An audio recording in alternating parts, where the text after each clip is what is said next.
3,000 years in the West, 10,000 years in the East, philosophers have been struggling to find the truth, and not a single philosopher has been able to find it.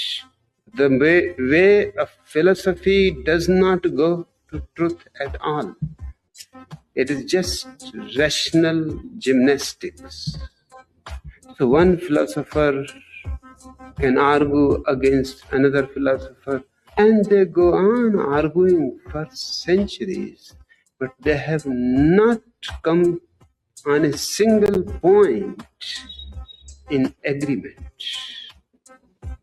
Philosophy is the worst wastage of human intelligence. Okay, तो मैं बिल्कुल line से चलूंगा। मतलब I know, मैं समझ सकता हूँ बहुत सारी भावनाएं एक साथ उमड़ने के लिए तैयार होंगी, तो प्लीज। नहीं, आज देखिए मैं अपना पीआर अब ठीक कर रहा हूँ, मेरी भाषा से लेकर के सारी चीज़ों में सुधारने जा रहा हूँ ऑनलाइन प्रेजेंस में। तो आज मैं ओशो को बहुत गंदा रगड़ने वाला नहीं हूँ। I will be as how would I say as composed as I can be. पहला ये वाला कि एक तो ये जो ट्रुथ ओशो बोल रहे हैं वो क्या है, वो कौन सा ट्रुथ है भाई ऐसा? अकॉर्डिंग टू यू आज तक जो आपने, और एक तो बहुत मेरे ख्याल से अब्यूज हुआ है ये ट्रुथ वर्ड। एक तो truth word, I want to know your perspective and what do you think is the Osho's perspective. तो ये दो अलग अलग चीजें हो सकती हैं। आपका क्या है ओशो ट्रुथ की अंडरस्टैंडिंग, और ओशो यहाँ पर क्या बोलना चाह रहे थे? और do you agree with his ideas कि यार ये फिलोसोफर तो बकैती है, मतलब मेंटल जिमनास्ट है? ओके, सो एक-एक करके मैं सारी चीज़ें बताता हूँ क्या है। सो सबसे पहले हम बात करते हैं ह्यूमैनिटीज़ के ये फिलॉसफी में कंसेंसस के उस पे। So if you look at the social science का डोमेन या ह्यूमैनिटीज़ का domain, nowhere in social science and humanities there is an absolute consensus. ये एक ट्रेजिक पार्ट है कमिंग फ्रॉम अ स्ट्रीम जहाँ पे you don't have a quantitative system बल्कि qualitative system है। तो there will always be a counter argument to whatever you are proposing. For instance आप sociology में कोई थ्योरी उठा के देख लीजिए, there will be an a theory that will be countering that theory, which is not some other sociology might not be willing to agree with that. Similarly, you go in territory of all science, you go in territory of even linguistics. Noam Chomsky का भी linguistics अकाट्य सत्य नहीं है, जबकि उसको scientifically grounded और mathematically grounded कहा जाता है. So this is something which is very true about the entire discipline of humanities, कि उस तरह का कंसेंसस जो लग्जरी साइंसेस के पास आती है वो हमारे यहाँ नहीं है। तो ये जो थोड़ा चार्ज है ये थोड़ा सा सिर्फ फिलोसफी पे जब मारते हैं तो मुझे दिक्कत यही है। फिलोसफर्स को चुल है, ये मैथमेटिशियन के साथ भी जाके बैठ जाएंगे, उनसे फिर झगड़ा कर लेंगे, फिर ये बैठ जाएंगे न्यूरो साइंटिस्ट के साथ, उनके साथ भी झगड़ा कर लेंगे। तो आप देखोगे ना सबसे ज़्यादा कूटे यही जाते हैं। आपको नहीं दिखेगा कोई भी जो है मैथमेटिशियन या फिजिसिस्ट बैठ के किसी सोशियोलॉजी वाले को कूटे, नहीं कूटेगा कभी ना, किसी पॉलिटिकल साइंस वाले व्यक्ति को कूटेगा या किसी आई डोंट नो लिंग्विस्ट को कूट रहा होगा। हमारी कुटाई होती है क्योंकि हम जाके बैठ जाते हैं। इकोनॉमिक्स वाले भी, even economics people are very full of themselves, हमसे भिड़ जाते हैं। सो दिस हैपेंस इनहेरेंटली क्योंकि फिलोसफी बिलीव्स कि हर एक चीज़ में हम फिलोसॉफिकल एनालिसिस पूछ सकते हैं और उसके साथ हम आगे बढ़ सकते हैं। You search philosophy of economics you will find an SEP का पेज जहाँ पे फिलोसफी ऑफ इकोनॉमिक्स एग्जिस्ट कर रही है, थ्योरीज और बड़े फंडामेंटल्स के साथ डील कर रहे हैं। तो ये जो चार्ज है वो मुझे लगता है कि पूरे के पूरे ह्यूमैनिटीज़ पे ही आ जाता है, नॉट जस्ट फिलोसफी। अब क्योंकि आप अगर देखोगे तो द डिबेट सबसे फंडामेंटल यही हो जाती है, what do you call philosophy. बहुत ही फंडामेंटल क्वेश्चन है और इसका भी जवाब नहीं है। So for instance we have कि साइंस क्या है, what exactly is scientific methodology. There is no one methodology to do philosophy, although try किया एस्टैब्लिश करने का कुछ एनालिटिक फिलोसफर्स ने, पर डिडंट वर्क आउट। तो there is no single methodology to do philosophy. The question on what exactly is philosophy, इसको लेकर भी मारकाट मची हुई होती है। सो मेटा लेवल पे भी बड़े इश्यूज है with in the discipline itself.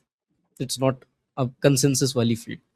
अब बात ट्रुथ पे, तो ट्रुथ का यार बड़ा रायता फैला हुआ है। So if you look at 19th century, हमारे पास 3 थ्योरी ट्रुथ की चल रही थी। This is me coming from a western academic perspective, अभी मैं इंडियन टच भी नहीं कर रहा हूँ। तो हमारे पास 3 थ्योरी जो है चल रही थी ट्रुथ की। पहली थी कोरस्पॉन्डेंट थ्योरी ऑफ ट्रुथ। मैंने अगर कहा कि बाहर बारिश हो रही है, आपने दरवाजा खोल के देखा कि पानी बरस रहा है कि नहीं, अगर पानी बरस रहा है तो मेरा स्टेटमेंट ट्रू है, अगर नहीं बरस रहा है फॉल्स है। तो ये हो गया कोरस्पॉन्डेंस थ्योरी ऑफ ट्रुथ। फिर एक थ्योरी आई कि जो है इसमें कुछ लिमिटेशंस है, हम कोहेरेंस में बिलीव करेंगे, कोहेरेंस थ्योरी ऑफ ट्रुथ, यानी कि हमारे पास कुछ वेब ऑफ बिलीव्स हैं जो ट्रू हैं। जैसे कोई मैथमेटिकल ट्रूथ ले लीजिए, जैसे sum of all the internal angles of a triangle जो है नॉन यूक्लिडियन सरफेस में हमेशा जो है 180 डिग्री रहेगा, यूक्लिडियन सरफेस में हमेशा 180 डिग्री रहेगा। तो ये एक हमारे पास ट्रू है। अब इसके ऊपर मल्टीपल हम एक्सियम्स बिल्ड करते हुए चले जाते हैं, तो हम एक वेब ऑफ बिलीफ में, अब इनको हम हमेशा जाके वेरीफाई नहीं कर रहे हैं, पर हम इसके ट्रूथ के साथ जा रहे हैं। सो ये हो गया कि हमारे पास एक वेब ऑफ ट्रू बिलीफ है, उसके साथ कोहेरेंस है एक नई बिलीफ का, तो ये कोहेरेंस थ्योरी ऑफ ट्रूथ हो गई। फिर अमरीकियों को मज़ा नहीं आ रहा था, और अमरीकियों को मज़ा नहीं आ रहा था मतलब पैसा नहीं आ रहा था। तो अमरीकियों में फिर हमारे पास आए विलियम जेम्स, C.S. पियर्स, ये सब लेट 90s और लेट 1800s और अर्ली 90s की सेंचुरीज़ में आए। उन्होंने फिर उसके बाद कहा कि यार देखो, ये जो मार काट हम मचा रहे हैं सुकरात के टाइम से लेकर के अभी तक फिलॉसफी में ट्रुथ को लेकर कि ट्रुथ क्या है, सत्य क्या है, इसके चक्कर में ना पड़ो। जो भी चीज़ काम कर जाए वो ट्रुथ है, ज़्यादा दिमाग लगाने की ज़रूरत नहीं है। तो हमारे पास फिर वहाँ से प्रैग्मेटिज्म का व्यू आया कि हाँ, प्रैग्मेटिक थ्योरी ऑफ ट्रुथ ये कहती है कि भाई जो भी चीज़ काम कर जाए, whatever works it's true for the time being. जैसे मान लीजिए कोई लेट्स से कोई एक्सियम आया हमारे पास, कोई scientific theory I for instance, जितने वक्त के लिए वो वर्क कर रही है, हमें रिजल्ट दे रही है, we are going for it. हमें इटर्नल ट्रुथ वगैरह, अंतिम सत्य, इसके चक्कर में नहीं पड़ना है। अभी हमारे पास जो भी गिवन वेरिएबल्स हैं उनमें जो भी वर्क कर रहा है हम उसके साथ आगे बढ़ेंगे और उन्हीं को ट्रू मानेंगे। तो ये हमारी 3 main stream theory of truth चलती है फिलॉसफी की टेरिटरी में। आप किसी भी फिलॉसफी के स्टूडेंट से पूछेंगे वो यही 3 बताएगा। अब इंडियन ट्रेडिशन में थोड़ा-सा ट्रुथ का मामला बदल जाता है। अब गीता-वीता पढ़ेंगे तो आप कहेंगे सत्य वो है जो तीनों काल में बदले ना। सत्य वो है जो काल से, समय से, स्पेस से, हर एक चीज़ से परे हो। तो फिर वहाँ तत्व की बात आनी शुरू हो जाती है। तत्वदर्शी कौन है? अल्टीमेट फंडामेंटल रियलिटी क्या है? तो वहाँ सब बात आने लगती है। तो ओशो इस वीडियो में जो बात कर रहे हैं वो इंडियन ट्रेडिशन से बात कर रहे हैं कि भाई इंडियन ट्रेडिशन में जो है, जो बातें कही गई हैं जिसमें सटल टच ऑफ मिस्टिसिज्म है, सटल क्या, हेवी टच ऑफ मिस्टिसिज्म है, रहस्यवाद है, उसके बारे में बात हो रखी है, बजाय जो हम और आप रोजमर्रा के जीवन में ट्रुथ को समझने की कोशिश करते हैं। एक ट्रुथ ये भी है कि मैं नीला रंग पहन रखा हूँ, पर ओशो इसे कहेगा ये सत्य नहीं है, ये तो बहुत ही क्षणिक चीज है, वैसा मामला। तो क्या ये जो अभी हमने डिस्कशन किया, क्या ये जो फिलॉसफी यू सेट के कंसेंसस नहीं है, तो जब जो हायरार्की है, हाइपोथेसिस, थ्योरी, फलाना वाली करके जो ऊपर लॉ तक ऐसे सो कॉल्ड जा रही है, तो क्या ये जो लोग जहाँ हाइपोथेसिस वाले जगह पर लड़ झगड़ रहे हैं, तो वो वही है फिलॉसफी अभी की नज़र से अगर क्लोजेस्ट देख लिया जाए तो? क्योंकि जो चीज़ छटनी होकर के कंसेंसस बन जाए, वेरिएबिलिटी खत्म हो जाए, ज़्यादातर लोग एग्री कर जाएं, वो चीज़ आ ही गई उस वाले रेल्म में, साइंस वाले रेल्म में। और जो अभी हाइपोथेसिस वाले वर्ल्ड पर चल रही है वहाँ पर अभी कंसेंसस नहीं है, और वही उसी को हम फिलॉसफी कह देते हैं। क्या ये कहना किसी तरीके से गलत है? पार्शियली इट माइट वर्क, पर जो है कोई बहुत ही स्ट्रिक्ट फिलोसफी नाजी होगा, वो कहेगा कि science doesn't deal with ethics, science doesn't deal with justice. ये सारे सवाल हैं जो साइंस की टेरिटरी के नहीं है, अब उन पे हमारी डिबेट्स चला करती है, तो वैसा मामला फिर हो जाता है। बट हाँ, मतलब आप ह्यूमैनिटीज़ में ही देखेंगे ना, सो लाइक वी, जब हम लॉज नहीं एग्जिस्ट करते, if you look at humanities there is not like a law. जो सबसे फंडामेंटल चीज, let's take example of linguistics. सबसे फंडामेंटल चीज जो चॉम्स्कियन स्कीम में आती है वो है नेटिविज्म की, लैंग्वेज जो है वो इनेट है। चॉम्स्की उसको लॉ की तरह स्टैब्लिश करना चाहते हैं, पर लिंग्विस्टिक्स की फील्ड ही उसे एक्सेप्ट करने को रेडी नहीं। There are linguist in the territory of linguistics as well जो उसके साथ नहीं जाना चाह रहे, लैंग्वेज इनेट है। तो जो सहूलत हमारे पास साइंटिफिक मेथोडोलॉजी में आ जाती है कि लॉ को स्टैब्लिश करने के लिए हमारे पास एक मेथोडोलॉजी है जिससे हम जाते हैं, फॉल्सिफाइबिलिटी चेक करते हैं और उसके बाद हम मान के चलते हैं कि ये लॉ है, वो थोड़ा सा ह्यूमैनिटीज़ की टेरिटरी में नहीं आता है। पर आपके नाम के साथ अगर लग जाता है कि आप साइंस हैं तो पैसा आपको ज़्यादा मिल जाता है। जैसे आप लिंग्विस्टिक्स को देखेंगे, they try to establish themselves as sciences, तो उनके पास फंडिंग अच्छी आ रही है इस समय।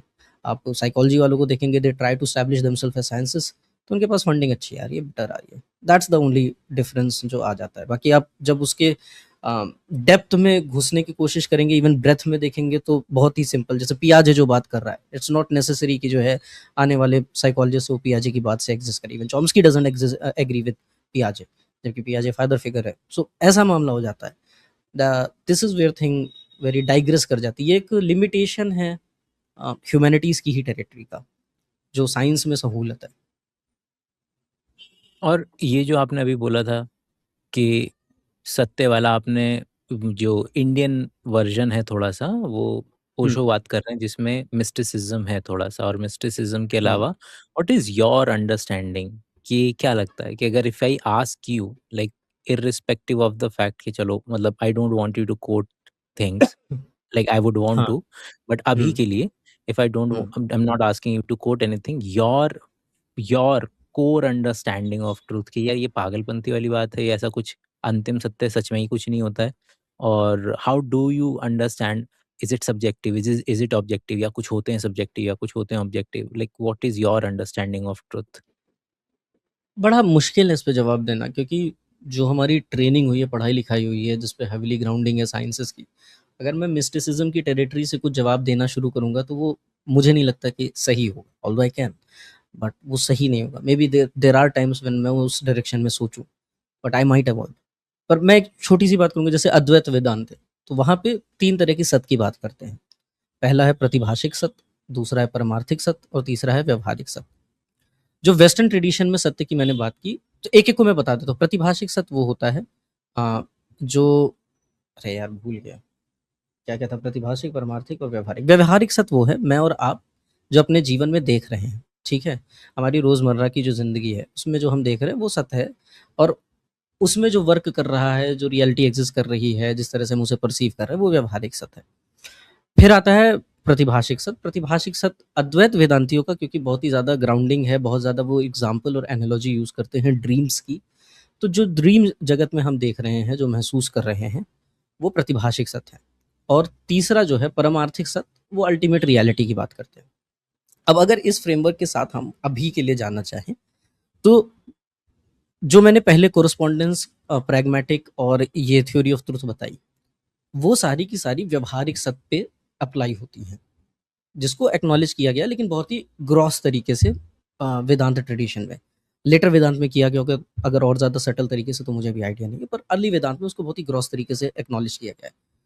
तो अब बात तो यही है कि मुझे और आपको व्यवहारिक पक्ष पे ही बात करनी चाहिए, क्योंकि ये जो बाकी मिस्टिसिज्म का दुनिया है, इसके नाम पे दुनिया भर में बहुत बेवकूफ़ भी बनाया गया है, बहुत ज़्यादा बातें भी छौंकी गई हैं। तो बस यही रीज़न है कि जो परमार्थिक वाला जो टेरिटरी है, जहाँ पे अलग-अलग बातें आती हैं, वहाँ पे मैं जो है बात करने से थोड़ा-सा गुरेज़ करता हूँ। कोई पॉइंट नहीं है, मुझे अभी दुकान खोलने का मूड नहीं है, जो है बाबा वाली, व्हिच आई कैन जब करियर बहुत ही डाउनफॉल में चलेगा। तो if Kumar Vishwas can reinvent himself as a kathavachak, I can do as a baba as well. अरे I nice. Would love to do that. तो वैसा मामला है। मेरी एक ना पर्सनल प्रॉब्लम रही है कि ना मैंने कभी एग्जाम्पल नहीं सुने, और हुँ, मैं कभी किसी ऐसे बंदे के साथ कभी बैठा भी नहीं कि जिससे हुँ, मैं एग्जाम्पल सुन पाऊँ। तो I am asking you like hmm. From most sincere place, कि हमेशा जब भी ट्रुथ की बात होती है ना, it is so like abstract abstract, ऐसा कुछ चल रहा है, कभी एक स्पेसिफिक एग्जाम्पल नहीं मिलता है मेरे को कि भाई ये रही लाइन, ये एक मैंने एग्जाम्पल है बताया इस। तो आपको, जो 3 थ्योरी ऑफ ट्रुथ है, उसमें आपके पास एग्ज़ाम्पल है। कोरेस्पोंडेंस जैसे थ्योरी ऑफ ट्रुथ है। हाँ प्लीज। बाहर आप जाके, मैंने कहा कि मैंने ये नीले रंग की शर्ट पहन रखी है, टी-शर्ट पहन रखी है, आपने देखा नीली है, कोरेस्पॉन्ड कर रहा है ये इस स्टेटमेंट के साथ, ये ट्रू स्टेटमेंट है, ट्रुथ आपको मिल गया। कोहेरेंस थ्योरी ऑफ ट्रुथ है, मैंने शब्द बोला ब्लू, नाउ ब्लू का एक मीनिंग है, ठीक है?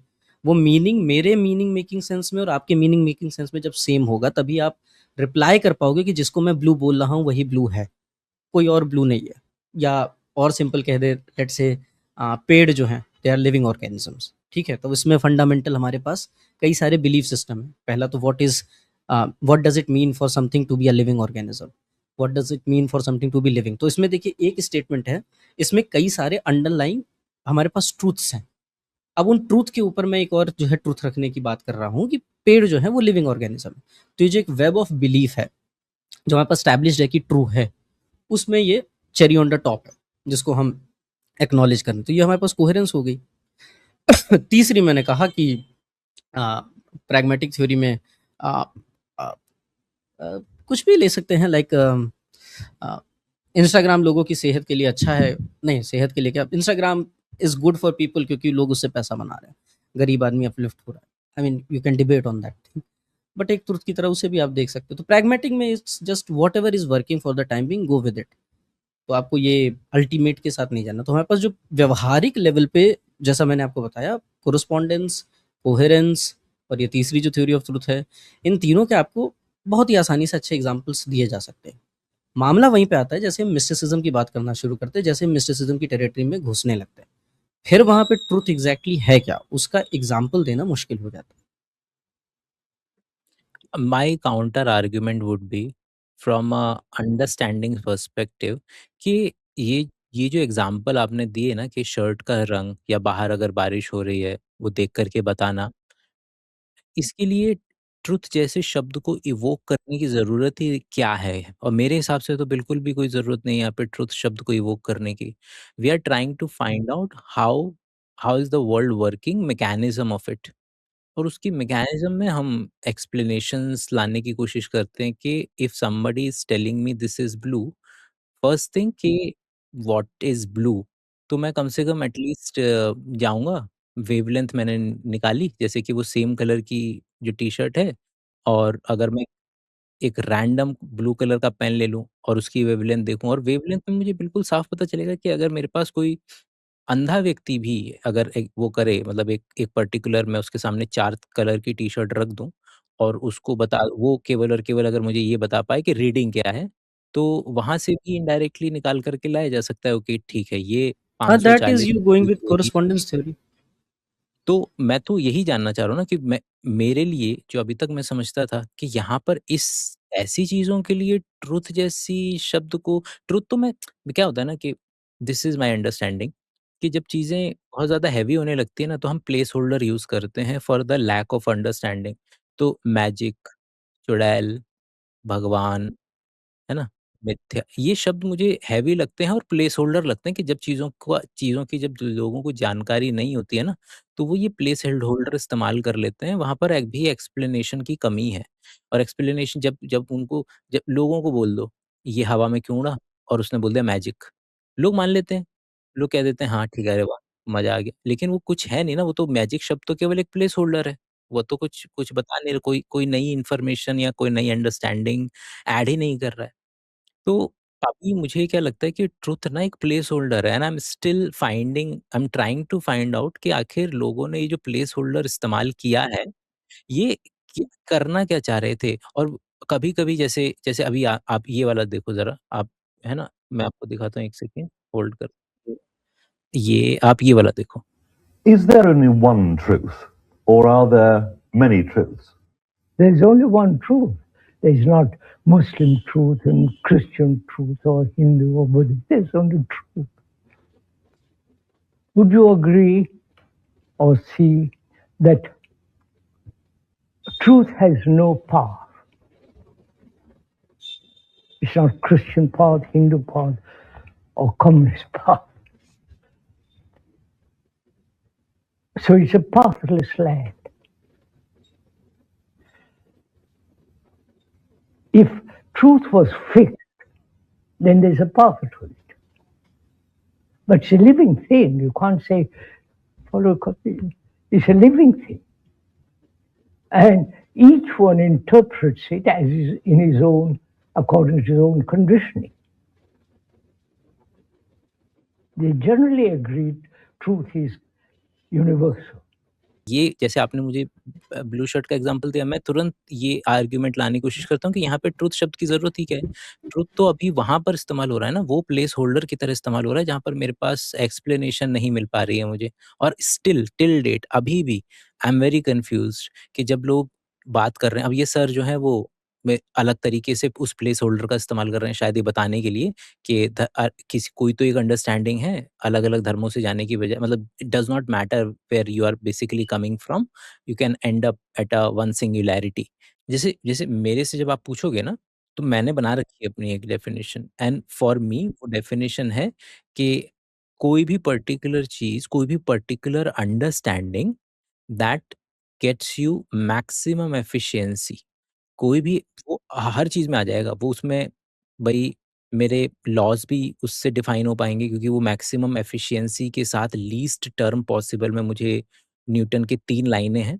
दे आर सो टाइनी और इतनी एफिशिएंट हैं कि मुझे ये सारी चीज़ें बता सकती हैं। उसी तरीके से लाइफ़ में बहुत सारी चीज़ें हो रही, चाहे वो सोसाइटी के पर्सपेक्टिव से हो रही हों, फिलॉसफी के या इवन इवन बॉडी में न्यूरोसाइंस या आपका सब कुछ भी मतलब। और मैक्सिमम एफिशिएंसी कम्स अगेन, वो शब्द तो है ही ना, है तो शब्द ही। तो वो मैं तो आप बस मैक्सिमम एफिशिएंसी को ट्रूथ बोल रहे हैं। हाँ, और ये मेरी प्रॉब्लम, और ये क्या है, ये तो मैंने अपने लिए बना लिया, इसीलिए मैंने आपसे भी पूछा था कि what do you think, what is your understanding of truth as well? ये तो मेरी हो गई आई डोंट हैव कि मेरे anyone as of this point, मतलब मेरे पास कोई ऐसी अंडरस्टैंडिंग ऑफ ट्रुथ नहीं, बिकॉज मैंने ट्रुथ को प्लेस होल्डर की तरह देखा नहीं। I still have problem understanding जब आप कह रहे हो ना कि it is a place holder of what? अगर आप एक्सप्लेनेशन कह रहे हो तो क्लियरली ट्रुथ को एक्सप्लेनेशन के तौर पे तो प्रेजेंट नहीं किया जा रहा है। अब यहाँ पे मैं इसीलिए आपको कह रहा हूँ, जो जिद्दू कृष्णमूर्ति बात कर रहे हैं या ओशो बात कर रहे हैं, बड़ी मिस्टिकल बात है। वो वहाँ पे फिर हम जाने लगेंगे, फिर उसको कूड़े देने लगेंगे, तो फिर हमें कृष्णमूर्ति की फ़िलॉसफ़ी देखनी पड़ेगी, वो कहाँ से निकल के आ रही है, उसके प्रेमाइसेस क्या है।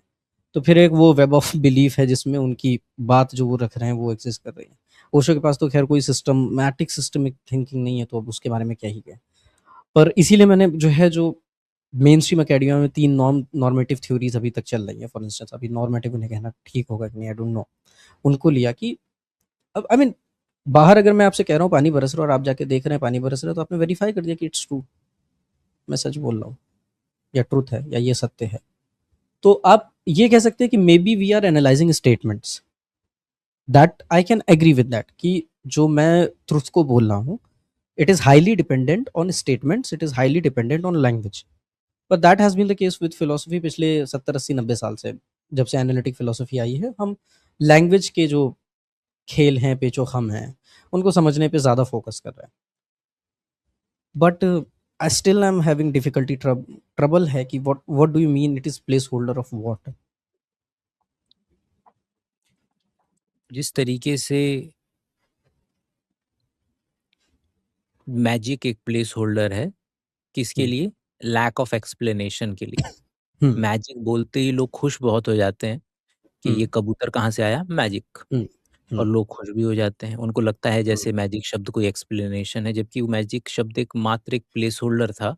जब हुँ, मैं हुँ, खोलूँगा उसको, तो मैजिक हुँ, शब्द ना ऑब्सोलीट हो जाएगा। क्योंकि हुँ, जैसे ही मैंने एक्सप्लेनेशन दूँगा ना किसी पर्टिकुलर हुँ, चीज़ की, तो मैजिक शब्द की मुझे ज़रूरत ही नहीं, क्योंकि वो तो प्लेस होल्डर था। हुँ, उसी हुँ, ही तर्ज पर हुँ, जब लोगों को, जैसे ही आप मुझे, जब भी लोगों ने मुझे, जैसे आपने मुझे एक एग्ज़ाम्पल दिया शर्ट का, तो मैंने क्या दिया? एक्सप्लेनेशन हुँ, दिया। तो ट्रुथ शब्द क्या हुँ। हो गया? ऑब्सोलीट हो गया, गायब हो गया। ये है नहीं, मेरा कहना। नहीं, मैं हाँ, कहूँगा कि आप फिर उसको कोरेस्पोंडेंस थ्योरी से बता रहे थे। मैंने कहा ये ब्लू है, और मैंने कहा कि एक स्टेटमेंट है ब्लू है, आपको मीनिंग पता होना चाहिए ब्लू का। लेट्स से मैं सवाना के जंगलों में जा किसी भी जंगल में बैठा हूँ, वहाँ पे आदमी को ब्लू शब्द का नहीं पता है मीनिंग क्या है। मैंने कहा I am wearing a blue shirt. उसको नहीं पता है ब्लू शर्ट क्या है, पर उसको ये रंग दिख रहा है। अब आप कहोगे कि वो वेवलेंथ देखने जाए, सारी चीज़ें देखने जाए, वो वहाँ पे उस तरह से नहीं हो पाएगा ना। तो मैं ये कह नहीं, रहा हूँ कि फिर वहाँ पे देखिए, प्रैक्टिकल प्रॉब्लम्स हुँ, उसके थ्योरेटिकल एनालिसिस को ख़त्म तो नहीं कर देगी। भले से उस हाँ, व्यक्ति नहीं के करेंगे। पास वो टूल्स ना हो, लेकिन तो वही मैं आँखें कह रहा जो हूँ, इसीलिए हमें अलग लैंग्वेज होती हैं। एनालाइज़ कर रहे हैं। जब मैंने ये कहा था ना कि he should be having idea of blue, I should be having the idea of blue, and what does blue correspond to? तब वो बात जो है हो पाएगी। तो this was me trying to explain coherence theory of truth. मैं एक और एग्ज़ाम्पल से बताता हूँ coherence of theory of truth. अ, बस ये आप एक होल्ड कर सकते हो, क्योंकि मैं उसी बात को ना थोड़ा-सा आगे लेके देखो, क्या है कि जैसे जैसे मैंने ब्लू वेवलेंथ बोला था ना आपको, ब्लू वेवलेंथ आप किसी भी मतलब स्पेक्ट्रम के अंदर में आप वो वैल्यू को ला सकते हैं। तो हमारी आँखें भी कुछ और नहीं है, हमारी आँखें भी एक तरीके का डिटेक्टर ही हैं, और उसके अंदर में ब्लू और मतलब कि हमारी जो प्राइमरी 3 कोन हैं, और ब्लू, रेड, ग्रीन, उसके बेसिस पर ही एक पर्टिकुलर कॉम्बिनेशन जब स्टिम्युलेट होता है कोन्स का, तब लोगों को ब्लू कलर दिखाई देता है। अब इंटरेस्टिंग फैक्ट ये है कि लोगों की चा ऐसे केवल 1 से 2% लोग हैं इस दुनिया में जिनके 4 कोन हैं। अब ये जो 4 कोण वाले व्यक्ति हैं, वो ब्लू की जो शेड्स हैं ना, वो एक वो नॉर्मल ज़्यादा आपके और दिखेंगे। मेरे से ज़्यादा हुँ। वो डिफरेंशिएट कर सकता है। इवन एवरेज वुमेन के पास हमसे ज़्यादा सेंसिबिलिटी हाँ, होती है को कलर कोन्स को लेके हाँ, कंपेयर टू मेन। तो हाँ, मतलब कि क्योंकि जो भी चीज़ एक्स क्रोमोसोम पे होगी ना, तो उसकी वजह से क्या होता है कि आप इसका सिंपलेस्ट एग्ज़ाम्पल है कि लड़के लड़कियों से ज़्यादा कलर ब्लाइंड होते हैं। ये इसका बिल्कुल उल्टा है ना? वही मतलब कि इनवर्स में मैंने वो बात कह दी। वो क्योंकि वो एक्स क्रोमोसोम पर डिटरमाइन है, लड़कियों के पास 2 हैं, लड़कों के पास 1 ही है। तो लड़कों का अगर खराब हुआ एक्स क्रोमोसोम तो उनकी वाट लग गई, लड़कियों का अगर एक क्रोमोसोम खराब होगा तो दूसरा उनका साथ दे देगा। एग्ज़ैक्टली। तो अगर जैसे ही यहाँ पर क्या हुआ 4 कोन जैसे ही आती हैं और लोग व्यक्ति ज़्यादा ब्लू के शेड्स को देख सकता है, एनालाइज़ कर सकता है और शायद अब क्या होगा? अब मैं क्या देख पा रहा हूँ? अब मैं देख पा रहा हूँ कि 2 लोग तो बिल्कुल एग्री कर रहे हैं कि हाँ, ये सेम कलर है। लेकिन जैसे ये व्यक्ति जो आएगा अब यहाँ पे ट्रुथ की जो फाउंडेशन थोड़ी-सी हिलती सी नज़र आती है। जी, हाँ। अगर हमारा हुँ, एक्सियम ये था कि सभी लोग मान तो रहे हैं, ब्लू है तो है। हुँ, हुँ। तो वहाँ पे आपका जो वेवलेंथ वाला हाँ। एग्ज़ाम्पल है that perfectly suits. I have an objective method at this point to tell what exactly is the blue. अब तो क्या है अपने पास तो इवन जो ग्राफिक डिजाइनर्स है उनके पास तो हर एक शेड का कोड है। ये हैशटैग 1103 1105 ऐसे कुछ कुछ करके कोड्स हैं। So they know exactly the shade by which it is being determined.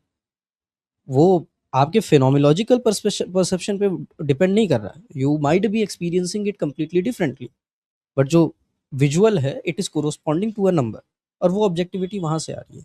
तो वो मैं समझ रहा हूँ वो फाउंडेशन हिलती हुई नजर आती है। Maybe I was giving a bad example trying to explain coherence theory of truth, इसीलिए मैंने ट्राइंगल वाला एग्जाम्पल देने की कोशिश की थी कि हम लेट्स से हमारे पास एक और भी सिंपल ले ले तो लेट्स से हमारे पास 3 लॉज ऑफ मोशन है।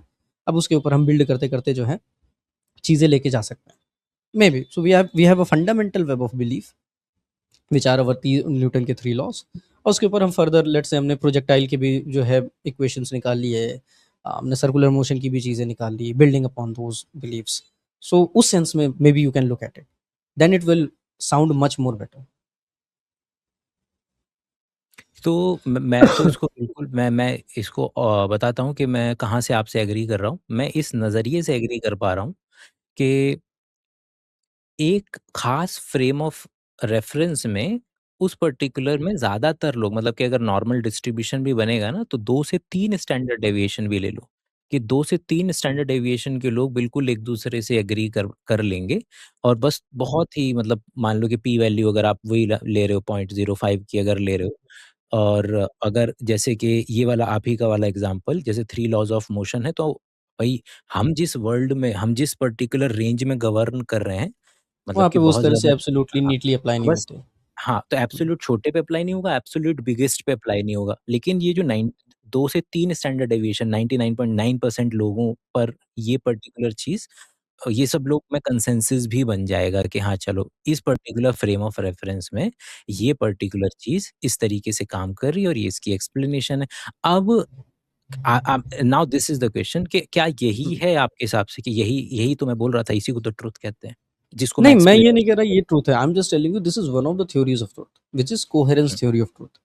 कि there is a web of belief, कोई भी सिंगल ऐसा बिलीफ नहीं है जो चल रहा है। There is a web of belief और जो भी चीज़ ट्रू होगी उस वेब ऑफ बिलीफ के साथ अलाइन करेगी। ऐसा करके कुछ टेक अ मर्डर मिस्ट्री वाली नॉवल आप देख लो। तो लेट्स से आप कोई मर्डर मिस्ट्री पढ़ रहे हो, लेट्स से अगाथा क्रिस्टी का आप कुछ पढ़ रहे हो और आप देख रहे हो कि कुछ जो है डिटेक्टिव है, या सीआईडी देख लेते हैं, लेट्स टेक सीआईडी, सबको समझ में आएगा जो भी देखेंगे। सीआईडी देख रहे हैं and there is a murder, फिर आप अलग-अलग जगह पूछताछ करने जा रहे हैं और आपके पास एक जो है सेट ऑफ एविडेंसेस इकट्ठा हो रहा है। वो सेट ऑफ एविडेंसेस के साथ जब आपका फाइनल जो जहाँ से आप क्लेम करोगे कौन मर्डर है वो अलाइन करेगा तभी आप उस पे जाओगे। पर आप हर पॉइंट पे वो अपने सेट ऑफ एविडेंसेस या सेट ऑफ बिलीफ्स को भी जो वेब ऑफ बिलीफ आपका बनेगा उस पर्टिकुलर केस के लिए, उसको भी लगातार कन्फर्म रिकन्फर्म करते हुए आगे बढ़ोगे। तो ऐसे देख के देखिए, अगर आपका जो नया जो फाइनल कंक्लूजन आ रहा है which is completely different from जो आपने पहले देखा, तो maybe you will start your query once again. You might have to think it completely different. जैसे ज़ोडिएक करके एक फ़िल्म है, बड़ी फेमस फ़िल्म है। तो उसमें एक ही किलर को देखने के लिए 3 अलग-अलग लोग लगते हैं। There is a reporter, investigative journalist and there is a detective as well. Finally जो है हर बार जो है स्क्रैच से सब कुछ शुरू करना पड़ रहा है बिकॉज़ थिंग्स आर चेंजिंग। ये ट्रू डिटेक्टिव का जो पहला सीज़न है उसका भी ऐसा ही है कि they are again starting everything. पहले 3-4 एपिसोड हो गए, लगा कि हमें पता चल गया विक्टिम, कल्प्रिट सब कुछ, फिर उसके बाद 10 साल 15 साल का interval and they are again starting their query right from the scratch because they were misplacing every single thing. तो वैसे देखें तो आप कोहेरेंस थ्योरी को ज़्यादा आसानी से समझेंगे। I think the problem was कि मैं कोहेरेंस की थ्योरी को आपको उस तरह से डिलीवर नहीं कर पाया जब मैं समझा रहा था। कोरेस्पॉन्डेंस तो समझ में आ गया कि मैंने कहा फला चीज़ ऐसी है, आपने जाके चेक किया है कि नहीं है, तो आपको पता चल गया ये ट्रूथ बोल रहा है कि नहीं। प्रैग्मेटिक थ्योरी का बहुत ही simple, if it is working it is true, if it's not we are not giving a shit about it. अगर वर्क कर रही है लेट्स गो विद इट। तो वो बड़ा अमेरिकन कैपिटलिज्म ड्रिवन चीज़ है। You are not going into nitty gritties कि एब्सोल्यूट सही क्या है, सही गलत क्या है। तो ये this is how I am trying to convey. These are 3 neat categories जिनको मैं समझाने की कोशिश कर रहा हूँ। दे आर नॉट सेम, एक दूसरे से थोड़ा कॉन्फ्लिक्ट भी है तीनों का at very subtle levels, but they are very different than what Osho और Jiddu might say what truth is. What do you think what they are trying to imply जब वो लोग ये दोनों ट्रुथ का इस्तेमाल कर रहे होते हैं? वो आई नो कि वो मिस्टिसिज्म वाला है, यू सेड कि अभी टच नहीं करना चाहोगे, मगर इफ आई इंसिस्ट सो थोड़ा सा मैं आपको इसमें जो है एक हिस्ट्री देता हूँ कि इंडियन ट्रेडिशन कैसे वर्क किया है। इसमें थोड़ा सा ओशो को समझने में आसानी हो। So if you look at how philosophy has been done in Indian tradition is, एक आचार्य एक गुरु आते हैं, वो बात रख के जाते हैं, और उसके बाद there is stream of commentators on his works, क्योंकि इट्स क्रिप्टिक, बहुत ही आसानी से सबके समझने के लिए है नहीं, तो कमेंट्रीज खूब लिखी जाती हैं, भाष्य लिखे जाते हैं, भाष्य के ऊपर फर्दर टीकाएं लिखी जाती हैं, तो एक पूरी की पूरी परंपरा चली है। अब ओशो का मामला ऐसा है, ओशो तो इंडियन ट्रेडिशन में, वेस्टर्न ट्रेडिशन के इतर वेस्ट में आप देखोगे आता है एक आदमी, उसको लगता है कि अब मैं दुनिया हिला दूंगा एक किताब से, वो लिख लखा के मार मूर के 20-25 साल लगा के कुछ लिखता है, रखता है दुनिया के सामने, और वो कमेंट्री किसी के ऊपर नहीं कर रहा है। बेसिकली वो ये करता है कि अपने प्रेडिसेसर का कच्चा उतार रहा होता है, बहुत मारता है, बहुत गरियाता है। This is how things are happening. नीचा ने गरिया रखा है कान, हीगल वगैरह को, बहुत गंदा भसड़। ऐसे हमारे यहाँ पे नहीं है, हमारे यहाँ आपस में आर्ग्यूमेंट है, पर हमारे यहाँ एक जो है आपके पास चेला कल्चर भी अच्छा खासा है, जो आपके काम को और आगे उस पर कमेंट कर रहा है, एडवांस कर रहा है, आगे बढ़ा रहा है, वैसा चल रहा है। Osho is coming from that tradition. तो ओशो का मामला ऐसा है कि he is picking up text, उस टेक्स्ट के ऊपर वो कमेंट्रीज करते चले जा रहे हैं बोल बोल के। अब इसकी वजह से इशू ये आता है कि there is not one single belief Osho के स्कीम ऑफ थिंग्स में जिसके साथ आप कंप्लीटली ये कह सको कि हाँ यार ये ओशो की ही कंप्लीटली बात है, because since he is commenting और वो किसी सिस्टम पे कमेंट नहीं कर रहा है।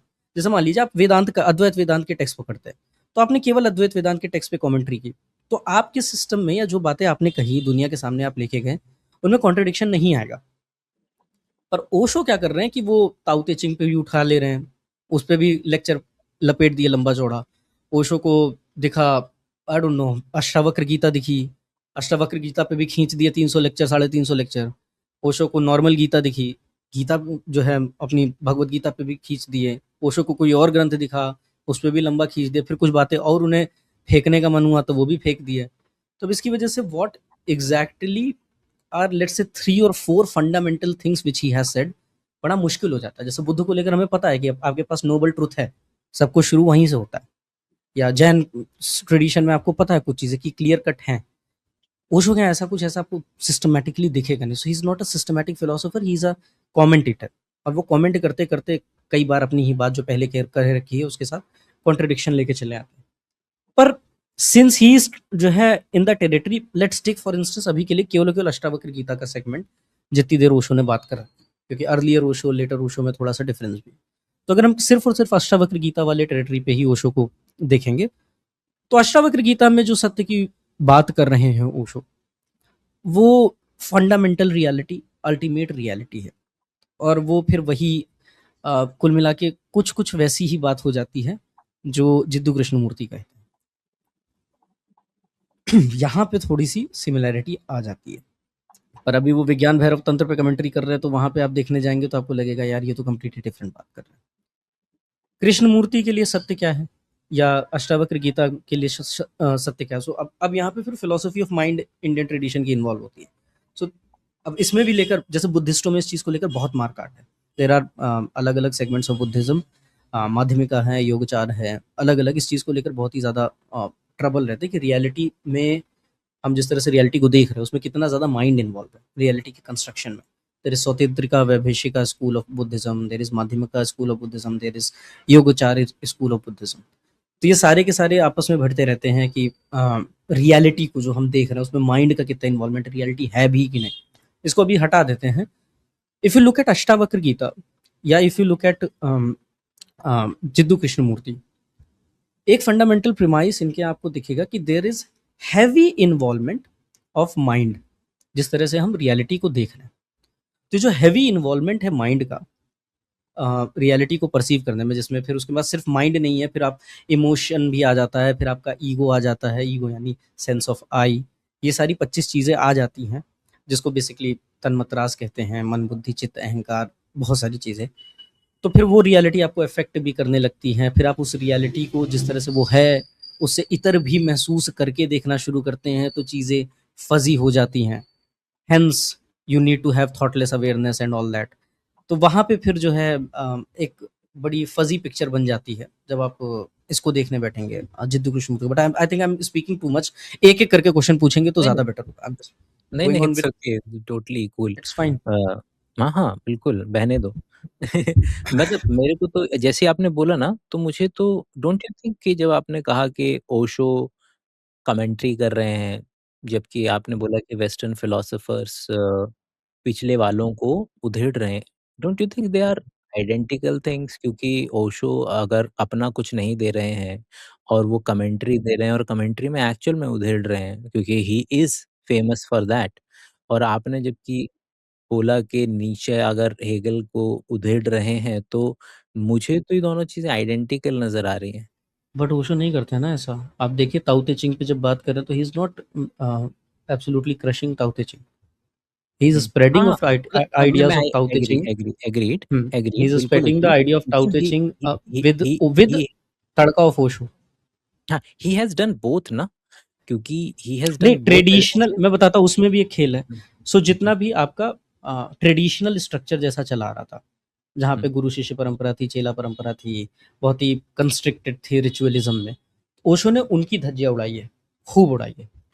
वहाँ पे ठीक है, लेकिन जिन पे कमेंट्रीज की है ना, जिन टेक्स्ट पे, जिन किताबों पे, और वो जिस लीनिएज में आ रहे हैं, वहाँ पे बहुत ज़्यादा उनके अगेंस्ट नहीं बोला है, बल्कि उनको थोड़ा ओशोफाई करके जो है प्रेजेंट करने की कोशिश की है। हाँ, और मैंने तो देखा है कि ओशो ने बहुत बहुत बार, मतलब मैंने पूरा अष्टावक्र वाला सुना जब, और ओशो ने तो डायरेक्ट बोला भी है, डायरेक्ट स्टेटमेंट बोला है कि Jiddu is nothing but Ashtavakra Gita है, मतलब कि वो तो हिज। वही चीज़ मैंने भी कही थी। खैर हाँ मैं हाँ बोलना नहीं बिल्कुल, चाह रहा था इसे नहीं डायरेक्टली, नहीं नहीं पर नहीं हाँ। नहीं नहीं, आपने आपने बोली थी, और उसी से मुझे याद आया कि जब मैंने सुना था इस, और उनके ही ऑडियो से सुना था, तो उन्होंने बाकायदगी से नाम लिया है कि हाँ, ये अष्टावक्र गीता का idea is nothing but Jiddu का आइडिया, जो Jiddu what he is trying to reach to the world. हाँ, और आई एग्री, और मैंने ना कभी कभी भी, मैंने दोनों को हुँ, लगभग लगभग बराबर सुना है, लेकिन हुँ। कभी भी मैंने एक बार भी जिद्दू के मुँह से ओशो का नाम नहीं सुना, बट मैंने इतनी ज़्यादा बार ओशो के मुँह ओशो से के ना, जिद्दू ओशो का नाम लेते हैं सुना है and he admires Jiddu. Jiddu is one of the हाँ, रेयर हुँ, कंटेम्परेरीज़ ओशो के, हुँ, जिनको ओशो एडमायर करता है। You won't find any single other person. बाकी सबको ओशो बहुत गंदा रिजेक्ट है। जैसे ये बीटल्स वाले गए थे इनके यहाँ, महर्षि योगी करके थे। इनका एक हुँ, चलता है ट्रांसेंडेंटल मेडिटेशन करके। डेविड फिशर का एक वीडियो भी पड़ा हुआ है इस चीज़ के ऊपर, हुँ, ये ट्रांसेंडेंटल बीटल्स मेडिटेशन के वाले ऊपर हाँ, बड़ा। हाँ, हाँ।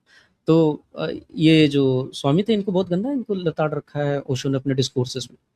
तो ओशो नहीं हुँ, छोड़ता था अपने टाइम के किसी भी आदमी को। Jiddu Krishnamurti is a rarity, जिनको उन्होंने कभी भी कुछ उल्टा नहीं कहा, एक भी जो है शब्द गलत नहीं कहा, इवन एप्रिशिएट किया है मेनी अ टाइम्स। अरे हरिशंकर परसाई को उल्टा बोल दिया है ओशो ने, क्योंकि हरिशंकर परसाई ने जो है एक व्यंग्य लिख दिया था ओशो के ऊपर। तो ओशो अच्छा, में मतलब कि एक ज़िक्र कर दिया था हुँ, अखबार में कि अम, जबलपुर की भूमि में कुछ ना कुछ तो अजीब होता ही है। अच्छा, अच्छा, एक अच्छा, महेश याद योगी आ रहा हुआ, एक मैं हो गया और एक ओशो हो गया। तो है। उन्होंने अच्छा व्यंग लिखा था, तो फिर उसके बाद जो है ओशो को चुटकी लगी थी, तो ओशो ने फिर उसके बाद उसका भी रिस्पॉन्ड किया था, डिस किया था बाकायदा। तो you wouldn't see Osho appreciating many people. Osho मतलब ऐसा आदमी, आप सोचो कृष्ण बुद्ध के बारे में बात करते करते कहते बुद्ध यहाँ तक पहुंच गए, लेकिन ये बात रह गई उनसे। वो हाँ, ऐसे बोल देगा, वो बुद्ध को नहीं छोड़ रहा है।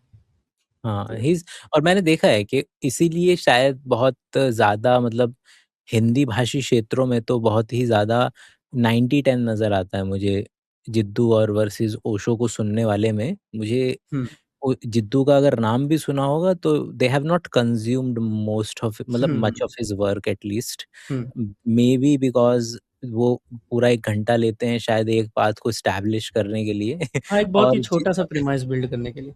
एक दिक्कत और है जिद्दू के साथ, Osho is a brilliant story teller. He is a brilliant story teller. But Jiddu he Krishnamurti आपको जिद्दू कहानियाँ नहीं स्टैंड्स सुनाते। अगेंस्ट दैट ना, जिद्दू का हुँ। आइडिया वरना his fundamentals are against these ideas कि भैया टीचर नहीं चाहिए, you can yourself do it, ये लाइक। और जबकि और एक आपने जब बोला ना कि डिस्क नहीं किया, तो मुझे एक एक पर्टिकुलर इंस्टेंस याद आ रहा है जब ओशो ने जिद्दू को डिस्क किया था, और that was related to idea of guru के कि मतलब डिस्क भी किया था कि ओशो कि जिद्दू को गुरु की ज़रूरत है मतलब ऐसा करके बोला कि क्योंकि according to Osho you need a guru, और according to Jiddu you actually don't need a teacher, मतलब everything can be learned but nothing can be taught, like this is the statement जो रेजोनेट करता है उनके आइडिया से बहुत करीब। और शायद ये भी वजह है पेनिट्रेशन का, मतलब उनकी 3-4 वजह नज़र आती है मुझे। एक तो वही कि मतलब ही इज़ 1 घंटे बाद जो जो निचोड़ देंगे वो is very, very dense, very, very heavy. और Osho paints with very short strokes, मतलब कि तुमको कुछ आए ना आए यू विल लविंग, मतलब कि वहाँ बैठ कर के खूब आनंद ज़रूर आ जाएगा तुमको कि तुम अंततः कुछ एक फाइनल एसेंस लेकर के जा पाओ कि ना जा पाओ, बट वो शॉर्ट स्ट्रोक्स में बहुत अच्छा खेलते हैं। मतलब मतलब ब्रिलियंट ऑरेटर, वो तो क्या ही बोलना। जबकि जिद्दू टेक्स वन वन कड़ी, फिर उस कड़ी के बेसिस पर आपको चलते रहना पड़ेगा, मतलब you have to be with him at every step के अच्छा ठीक है इससे ये नेक्स्ट, और वो भी पूरा ये अटेंशन है ही, उनका फंडामेंटल स्टेटमेंट है कि भाई अटेंशन देनी पड़ेगी। हाँ, तो भाषा का भी इश्यू है, एक वो हो जाता है, अंग्रेज़ी है भाषा, फिर उसके बाद हुँ, वो भाषा भी बड़ी नॉट वेरी पीपल फ्रेंडली है। हाँ। ओशो की भाषा बहुत ही ज़्यादा पीपल फ्रेंडली है, जो भाषा उन्होंने इख्तियार की उसमें हँसी भी है, चुटकुले भी हैं, और उसमें आपके जो है अचानक से बिलीफ सिस्टम को ऐसे तोड़ देंगे तो आपकी नींद खुल जाएगी, ये क्या कर दिया? तो उधर बहुत कुछ चल रहा है, पर Osho Jiddu Krishnamurti is not a rhetorician उस सेंस में। तो एक ये इश्यू आ जाता है, इसलिए टेक्स्ट भी आप पढ़ने बैठेंगे जिद्दू कृष्णमूर्ति का, which is usually taken from his lectures only, पर हुँ, हुँ। वो इश्यू आता है उसको जो है डिकोड करने में। Once you have some idea what he is saying, उसके बाद it becomes easier, until unless वो जो ट्रुथ इज़ पाथलेस लैंड करते-करते परेशान हो जाएँगे कि ये रास्ता तो मिल जाए एक बार कि क्या बोल रहा है। क्योंकि आप इसमें एक मज़ेदार चीज़ और है, आप एक ब sorry I am interrupting you, एक श्रीलंका के बुद्धिस्ट मॉन्क थे। एक यूट्यूब पे वीडियो वो पड़ा हुआ है, तो ही हिमसेल्फ सेड कि you are exactly saying what Buddha said, and he was a well Jiddu या तू जिद्दू सामने से बोला। अब इसमें मज़ेदार चीज़ ये है कि मैं जान रहा हूँ कि जो है जो बात अ, अष्टावक्र गीता में लिखी हुई है वही बात जो है जिद्दू कृष्णमूर्ति बोल रहे हैं, बस कहने का अंदाज़ अलग है, लहज़ा अलग है। वो हुँ, कह हुँ, रहे हैं कि जो है बुद्धिज़्म में जो बात कही गई है, बुद्धा ने जो कह रहे हैं कि आप भी तो वही बात कह रहे हैं, और मैं ये भी जान रहा हूँ कि he is some correct to some land. तो जब मिस्टिसिज़्म को आप इस तरह से देखने लगोगे तो आपको लगेगा कि हाँ यार, बातें तो एक ही हैं।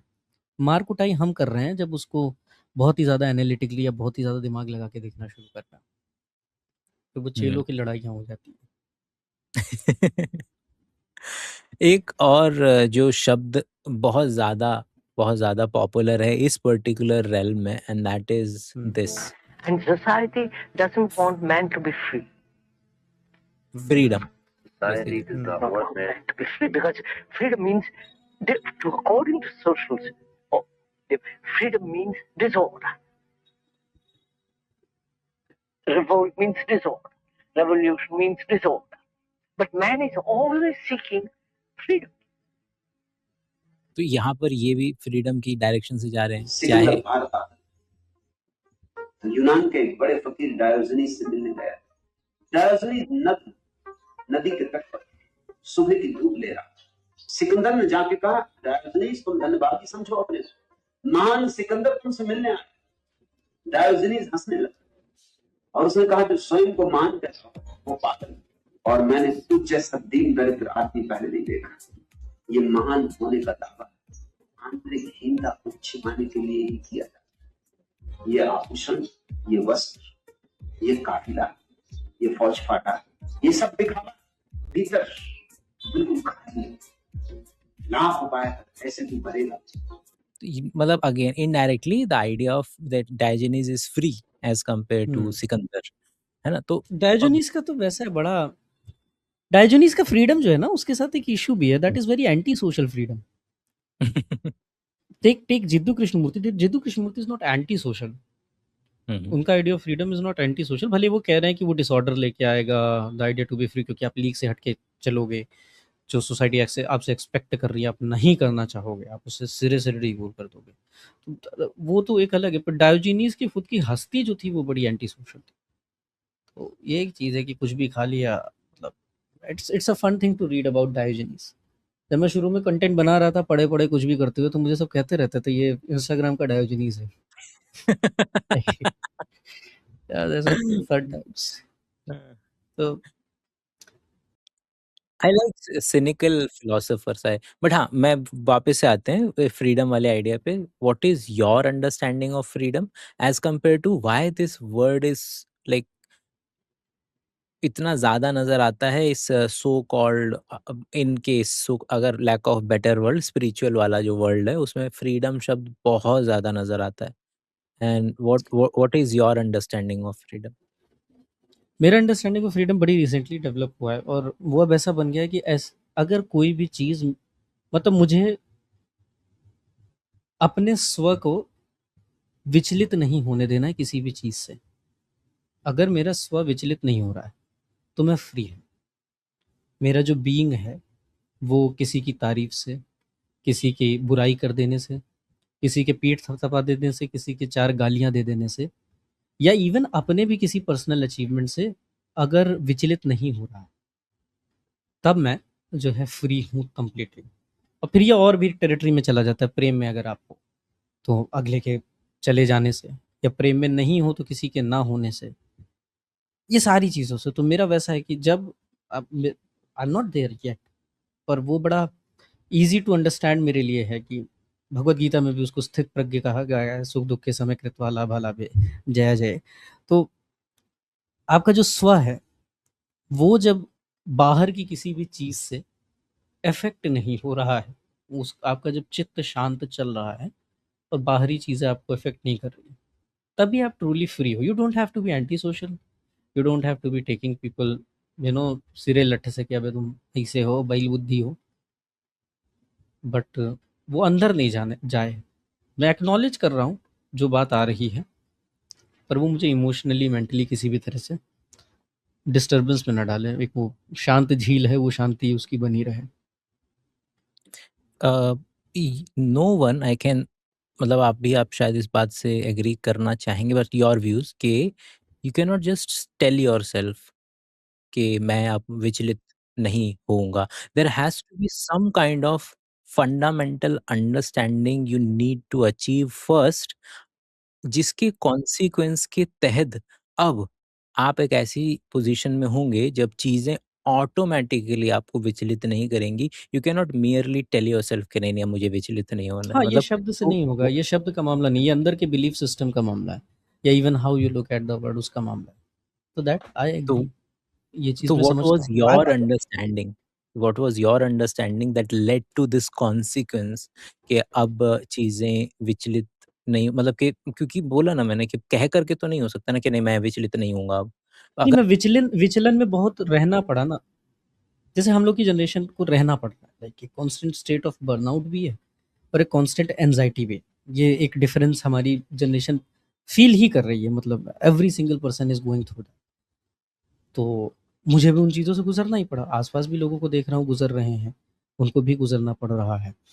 तो फिर एक पॉइंट आता है जब ये ओशो जिद्दू जितना कुछ आपको मिलता है आप कंज्यूम करना शुरू कर देते हैं। एक Tolle, Osho, Jiddu, Alan Watts, क्या क्या नाम है, just keep on barging the name, Ram Dass, Mooji, जितना भी आप जो है फिर आप कंज्यूम करने लगते हैं, क्योंकि कई बार आप पढ़ नहीं सकते हैं तो आप कंज्यूम कर रहे हैं वैसे मीडिया के सेंस में। तो फिर वहाँ से एक वो मोटी ग्रॉस अंडरस्टैंडिंग यही समझ लेते। अब जैसे मैं वैराग्य तो लेने वाला हूँ नहीं, मुझे ये पता है। ना ही ओशो मुझे कन्विंस कर सकते हैं कि तुम सन्यास ले लो, जैसे वो चूरन की तरह सन्यास बांट रहे थे। तो वो तो मेरे साथ होने वाला है नहीं। वैराग्य की भावना मेरे अंदर है नहीं कि मुझे संसार को छोड़ देना है, संसार से दूर रहना है, वैसा भी नहीं है। अल्टीमेट वैसा मोक्ष वोक्ष की प्राप्ति की भी मन में अभी तो कोई ऐसी जिज्ञासा नहीं है। पर हाँ, ये जो जीवन जी रहा हूँ इसमें अपने आप को बचा के रख सकूँ, क्योंकि वो विचलन में रहना बहुत ही ज़्यादा खौफनाक है। वो हाइज़ एंड लोज़ में रहना बहुत ही ज़्यादा परेशान करने वाला है। तो and I being coming from जो है फ़िलॉसफ़ी बैकग्राउंड और सारी चीज़ें, मैं थोड़ा-सा इस चीज़ से भी डरता हूँ कि कभी मुझे दवाइयों पे आना पड़े। चाहे वो एंग्ज़ायटी की हो या किसी भी चीज़ की हो। तो इसका भी मुझे डर रहता है। Although I will tell you the मतलब आप तो ये बात समझ ही रहे होंगे किस तरह से इस समय जो है एसएसआर्स हों या जो भी हैं कंज़्यूम की जा रही हैं इस समय। वो आप देख तो अब वो एक चीज़ है जो मुझे विचलित करती है कि मैं वहाँ पे ना पहुँच जाऊँ, क्योंकि आप सोशल मीडिया पे हो, 4 गालियाँ पड़ रही हैं, माँ-बहन की भी गालियाँ दे रहे हैं, आपकी इनसिक्योरिटीज़ पे भी गालियाँ दे रहे हैं। चलो ये तो बाद में आया, मैं ऑलरेडी अपने आप को मेंटली प्रिपेयर करना शुरू कर चुका था, उसके बाद सोशल मीडिया हैपेंड। तो ये एक अजब चीज़ हो गई। तो उसके बाद यही है कि जो है ठीक है, take a distance, take a step back, breathe करो। Regular meditation is one of the things. Although बहुत सारे जो है साइकोलॉजी के लोगों का उतना ट्रस्ट नहीं है मेडिटेशन पे, but regular meditation has made की केप्ट मी सेन। मैंने अलग-अलग मेडिटेशन के टाइप्स भी ट्राई किए इस कोर्स में। मैं ये कभी नहीं कहूँगा कि मुझे जो है परमहंस प्राप्ति हो गई, एकदम छू-छा के आ गए भगवान को। ऐसा कुछ नहीं हुआ है। बट हाँ, it helped me maintain my sanity, help me change as a person as well. तो वही है कि वहाँ पे मैं फ्री हूँ, बहुत जल्दी रिएक्शंस ना आए, प्रतिक्रिया ऐसी त्वरित रूप से तुरंत ना आए, बस एक वो तो डिस्टेंस रहे, उतना ही है। विच विचलन वाली आपकी सफ़रिंग अगर है, तो क्या सभी फ्रीडम का आइडिया केवल और केवल गेटिंग रिड ऑफ सफ़रिंग से ही ओरिजिनेट होता है? फ्रीडम के इंडिपेंडेंटली उसका कोई एक्जिस्टेंस नहीं है, it is coming from negation only हमेशा, इज़ इट? अब मैं फिर आपको बुद्ध का जो है पाथ ही बता दूँ, 12 उसमें है नहीं, क्या था मैं आई अविद्या। Actually want to roam in your mental world. देखिए आई एम स्टूडेंट ऑफ, देखिए मैं एक चीज़ बताता हूँ, मैं ये बात सबसे कहता हूँ, फिलोसॉफिकल एप्टीट्यूड डेवलप होने में उम्र लगती है।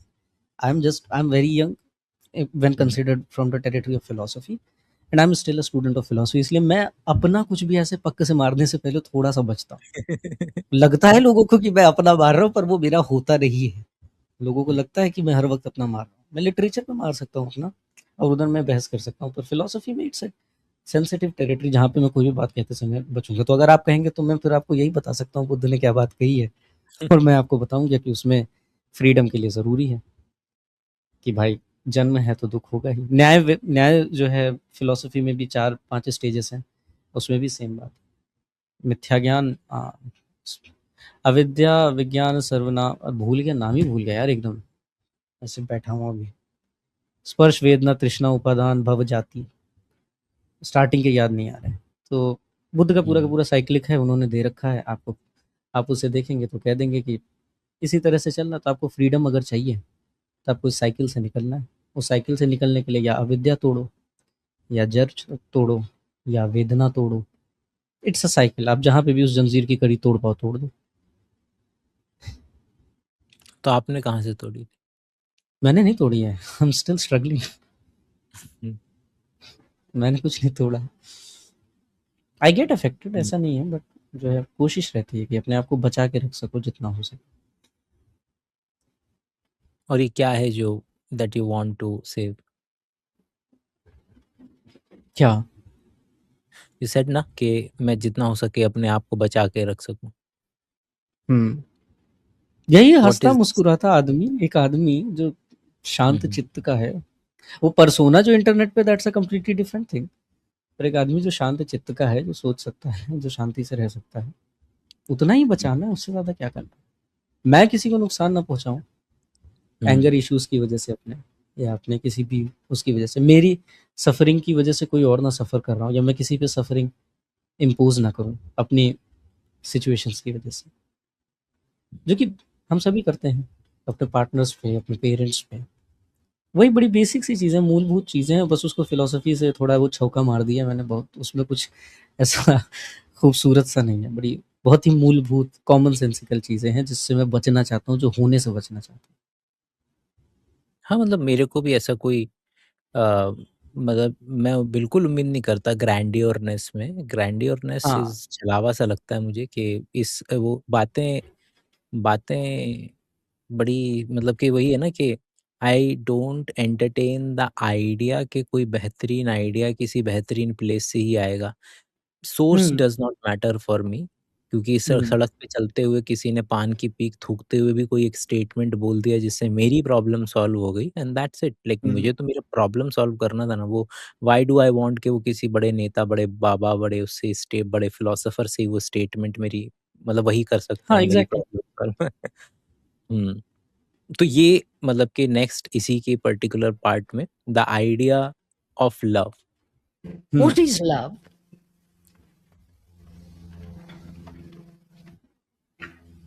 Is to meet another with the same intensity, at the same level, at the same time.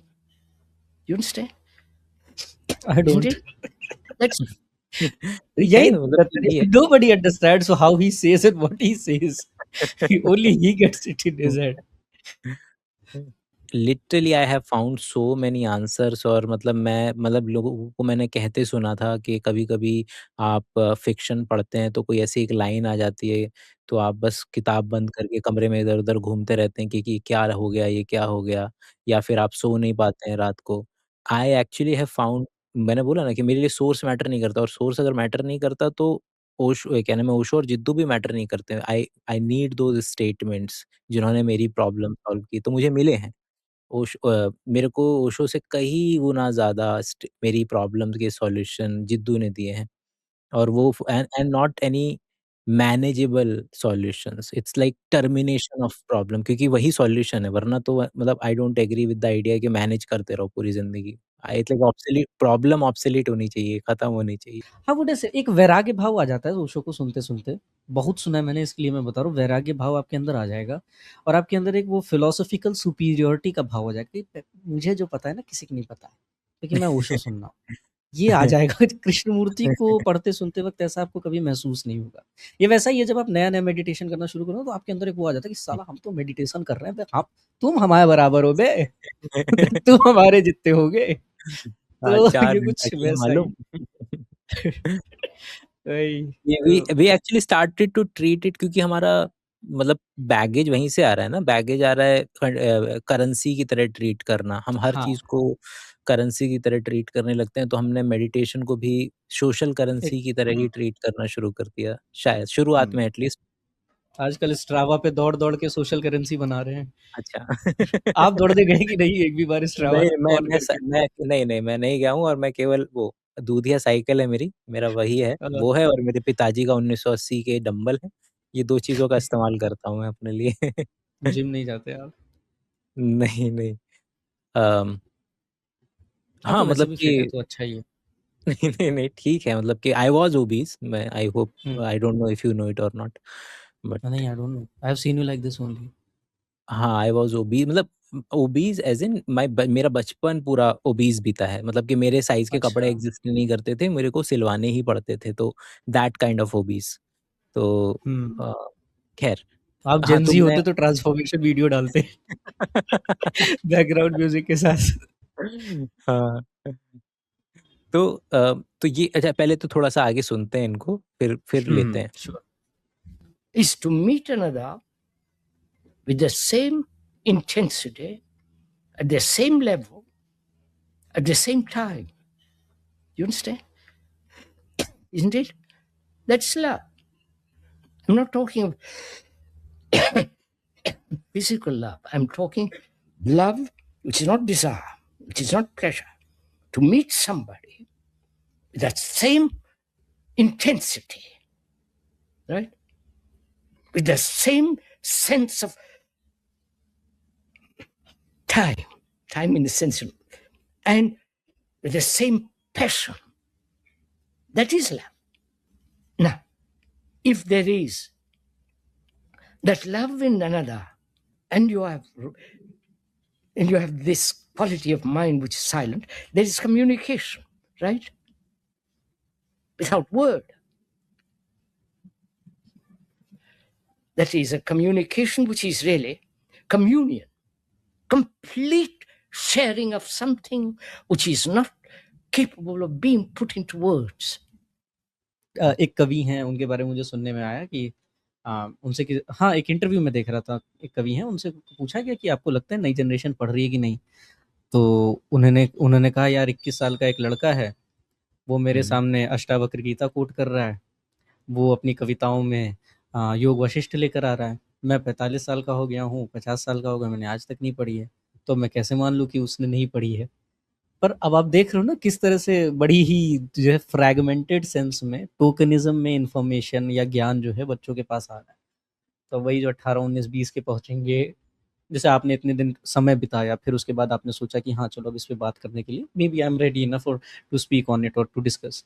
पर अभी क्या है कि 4 कमेंट सेक्शन 4 वीडियो से तैयार हो गए और कमेंट सेक्शन की आर्मी में आ गए, तो कहीं भी वेदांत दिख जाता है, कहीं भी कुछ भी दिख जाता है, हीगल में वेदांत दिख जाएगा। मैं दैट इसको हैपेंस। एक और चीज़ लेता हूँ, क्योंकि हम लोग यही डिस्कस कर रहे थे कि किस तरीके से अलग-अलग लोग, वही जो हमने बोला ना कि भाई अल्टीमेटली आप उसको फॉर्म अलग-अलग देख रहे हैं, बट कहीं न कहीं आप जोड़ने की कोशिश करते हो। You want to the word I am using here is the which is called interpretation, क्योंकि उसके अलावा कुछ है ही नहीं। अगर आप सुन भी रहे हो किसी को, चाहे फर्स्ट फर्स्ट कॉपी भी अगर पढ़ रहा है कोई व्यक्ति, तो लैंग्वेज की प्रॉब्लम कह लो कि वो 100% ट्रांसफ़र या 100% तो कुछ नहीं हो सकता, जो भी होगा will happen at the level of जो पढ़ रहा है, इंटरप्रिटेशन के लेवल पर ही होगा, उसके अलावा कुछ चीज़ पॉसिबल ही नहीं है। चाहे, और उसी की वजह से वेरिएशंस भी क्रिएट होंगे। जब आपने बताया कि अलग-अलग भाष्य, अलग-अलग टीका हो रही हैं, तो वो एक-दूसरे से थोड़ा-थोड़ा सा अलग होंगी, थोड़ा-थोड़ा सा अलग होंगी, and that create variation in the same idea. और हो सकता है कि 2 लोग बिल्कुल ऑपोज़िट एंड के 2 लोगों को पढ़ें, तो ये इसको गरिया दे कि अरे पागल है, कि ये थोड़ी बोला था उसने, और ये वाला इसको गरिया दे कि ये थोड़ी बोला था हाँ, उसने। और इसीलिए मुझे इंटरप्रिटेशन बहुत पसंद है कि भाड़ में जाए। हुँ, हुँ, हुँ, बुद्ध के जाने के बाद ये चीज़ हुई बहुत ज़्यादा कि किसी ने बुद्ध के साइलेंसेस को पकड़ा, तो उन्होंने कहा बुद्ध ने तो साइलेंसेस भी लिए थे, उनके साइलेंसेस का हम इंटरप्रिटेशन करेंगे तो एक नया स्कूल ऑफ बुद्धिज्म आ गया। किसी ने बुद्ध की बातों को पकड़ा, तो उन्होंने कहा नहीं ये नहीं, ये कहे थे। 4 आदमी बैठे हैं, एक ही बात कही, 4 तरह से सुनी, तो वो 4 तरह से नहीं बात। तो वो जो इंटरप्रिटेशन का खेल है वो बड़ा खतरनाक है। यही पॉडकास्ट या जो भी हम बातचीत कर रहे हैं, इसको ही अलग लोग अलग-अलग तरह से सुन के अलग-अलग तरह से रिएक्ट करेंगे।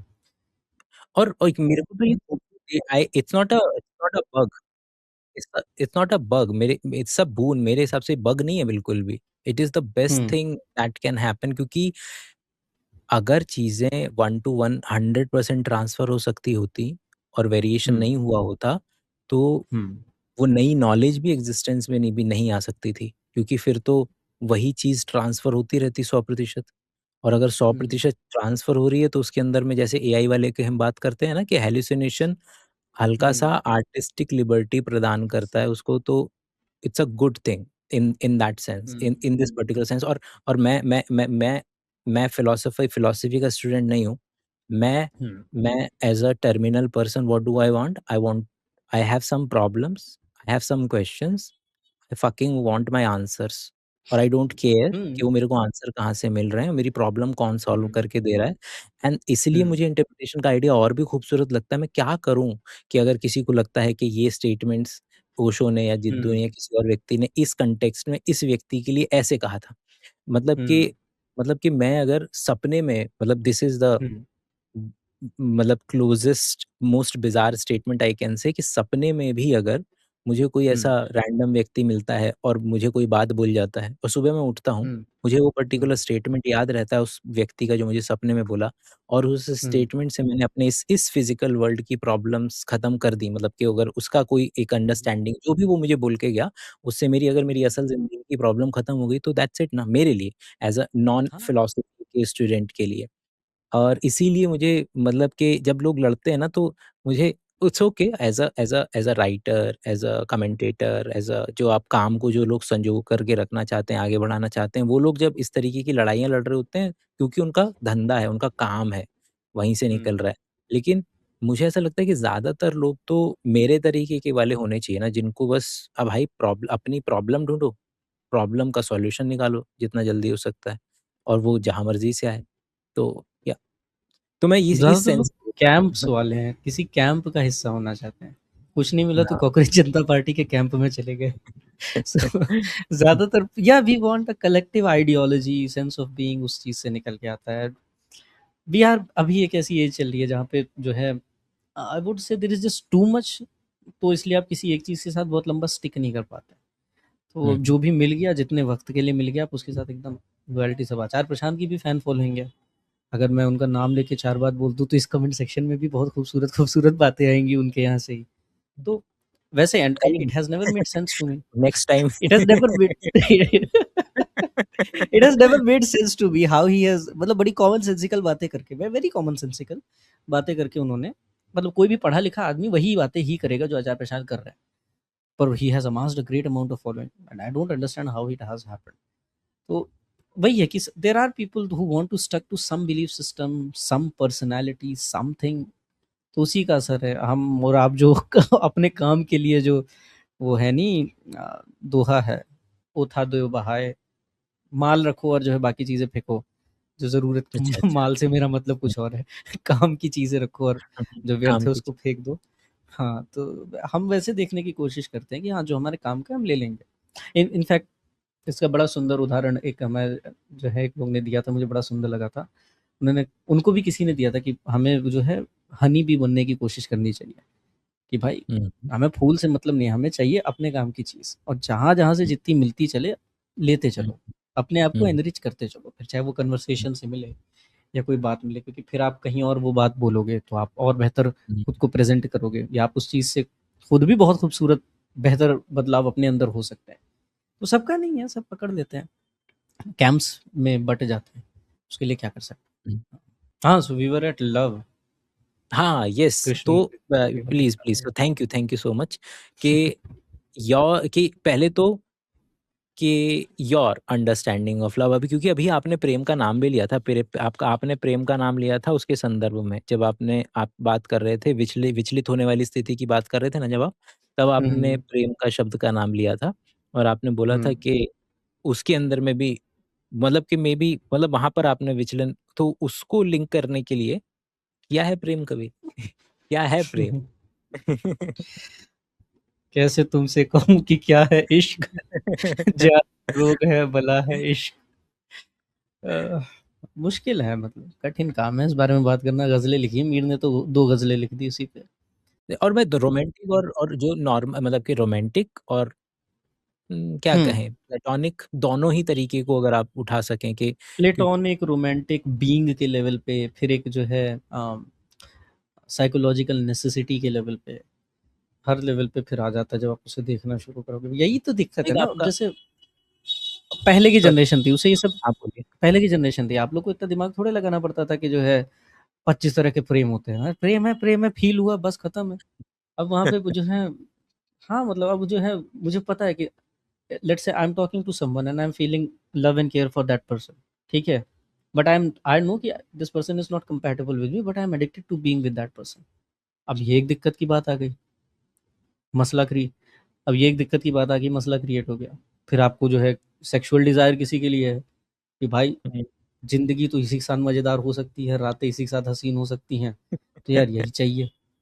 तो आपको फिर उसमें भी प्रेम आपका फूट पड़ा कि यार चलो अब केयर भी आ गया साथ में, आपकी इंटीमेसी हुई, फिर आपके मन में केयर आ गया। फिर एक हो गया कि यार प्लेटोनिक लेवल पे कि एडमिरेशन है, आपको किसी की जस्ट कंपनी पसंद है। अब वो किसी और से भी बातें कर रहा है, दोस्ती कर रहा है, तो आपकी फट रही है, ये क्या हो रहा है?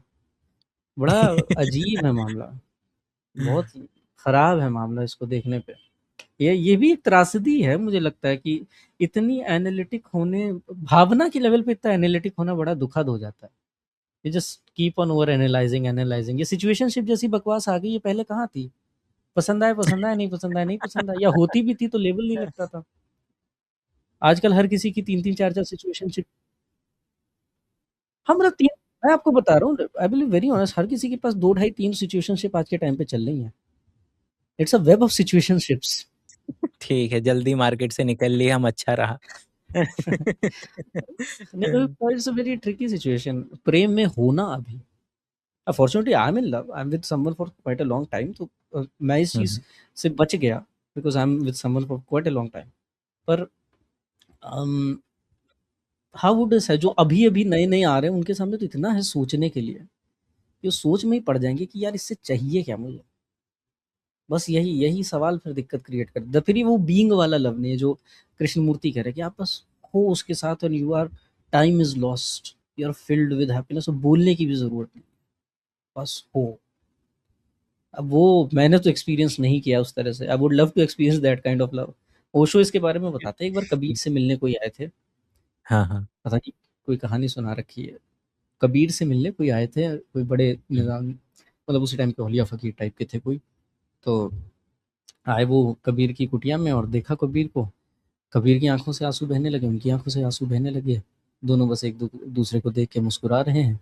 किसी ने कोई शब्द नहीं बोला। मैंने तो ऐसा महसूस नहीं किया, तो अब मैं इसको क्या बयाँ करूँ कि ये क्या है? इसको क्या कहेंगे?